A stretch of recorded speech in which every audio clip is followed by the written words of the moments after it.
Hey guys, Vengeful Parrot here from Two True Reviews, and today we're taking a look at Ryse, Son of Rome.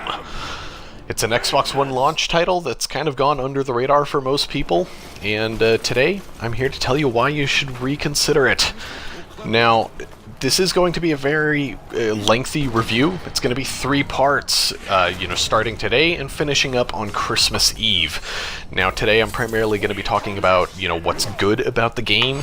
The second video is going to be more about, the bad parts of the game and everything, and the third video is going to be my final verdict and a lot about the multiplayer. Now, first thing that you might notice about the game is the soundtrack. It is just honestly fantastic. It is one of very few video game soundtracks that I would actually want to just sit down and listen to. I'm going to let you listen to a little bit of it right now, just so you know what I mean.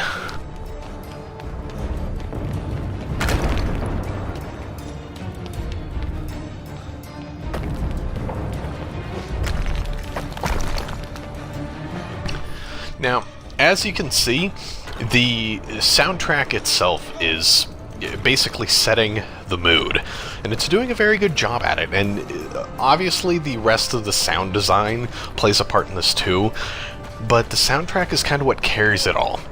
The game itself flows much in line with the soundtrack. You'll have a lot of situations that are a little bit, slower paced in the game, and the soundtrack itself will be slower. It won't be, as up in your face and all that kind of stuff. Now, as the game changes from, that kind of slow paced, just walking kind of music, or gameplay, it will go into the more exciting music as you start, getting into fights and killing people and all that kind of stuff. Now, the next greatest part about the game is the story itself.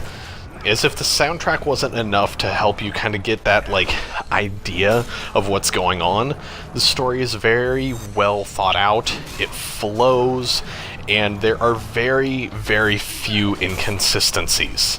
So if you're the kind of person that loves just a fantastic story, you don't give a crap about graphics, although they are beautiful in this game, or, maybe you don't care so much about multiplayer or something like that, you just want a good, solid, single-player storyline, go out, get this game right now, thank me later. Now, if you're getting this game and you're maybe thinking, oh, it's set in ancient Rome, that'll be cool, I've always wanted to know what that's like. This isn't the most historically accurate game in the world. As a matter of fact, there are plenty of spots where it's just kind of wrong. But that doesn't necessarily detract from it. I honestly think it makes it a more interesting game.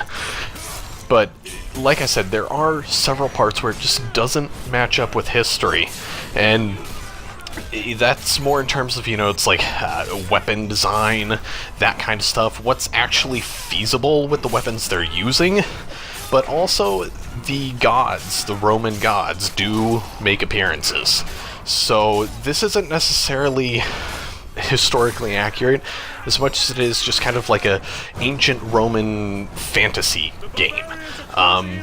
It actually does kind of bear similarities to ancient, Roman and Greek mythology. There's a lot of story elements that come into play. And honestly, I've started playing the game a second time, and there are things that I didn't notice that just completely foreshadow everything that's about to happen. And honestly, it's going to be worth a second playthrough.